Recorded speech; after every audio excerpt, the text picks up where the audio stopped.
how do we build a healthy organization? Well, there's four things, four disciplines that all healthy organizations have to have. The first thing they have to do is they have to build and maintain a cohesive leadership team, which is what we're going to talk about in a second. You have to build and maintain a cohesive leadership team. Behaviorally, they have to be cohesive. That's what I'm going to talk about today. But in addition to that, and concurrently, you have to create organizational clarity, which means you have to get them intellectually aligned as well. Whether the answer is right or not, I don't know. They just have to have the same answer in their head about why do we exist, what's our strategy, what are our key goals, what are our values, all those things. Jim Collins does a good job talking about that. You've seen a lot of this. But they have to be intellectually aligned as well as behaviorally aligned. Once they do these first two things, then, and only then, they have to move on to the next one, which is they have to over-communicate that clarity.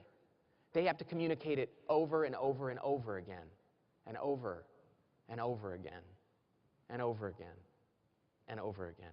They say now, research shows that employees in an organization have to hear things 7 times before they believe it. 7 times. And I think that's because of the old Dilbert effect, you know, where, God bless you, where everybody says, you know, employees are our greatest asset. Quality is job one. Customers are always right. You know, want, want, want. It's like an old Charlie Brown episode where the adults are talking, you know. It's like, whatever. The last company I worked at said that. The next one will too. It's only when people hear things over and over again and repeatedly in different forums and in different ways and from different people that they start to actually believe it. And yet most leaders I know don't like to over-communicate. Most leaders I know, whether they're a Myers-Briggs NT, which means rational for those of you who know, or just most leaders for whatever reason don't like to over-communicate because they find it to be redundant. And so many CEOs I work with fear redundancy. They find it to be a waste of time, and they don't want to insult their audience by repeating themselves. They're like that old story of the husband whose wife says to him, and it could be the other way around, but it seems to work better. The wife says to her husband, "Why don't you ever tell me you love me?"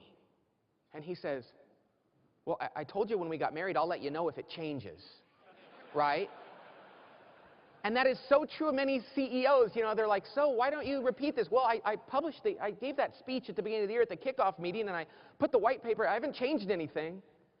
Great leaders have to over-communicate. They cannot fear being redundant in their communication of critical messages. As I like to say, if you're a great leader, then your people should be able to do a good impression of you when you're not around.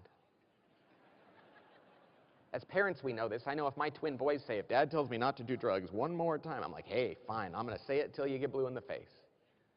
We as leaders have to do a better job of over-communicating. And then finally, we have to build some human systems, which sounds very wonky and boring. But we have to put in place some human system, some structure around how we manage people, how we hire, fire, reward, motivate. And the key to those human systems, all I'll say about this is they need to institutionalize our culture without bureaucratizing it. I wish I knew who came up with that phrase, because it wasn't me, and I love it. We have to institutionalize our culture without bureaucratizing it.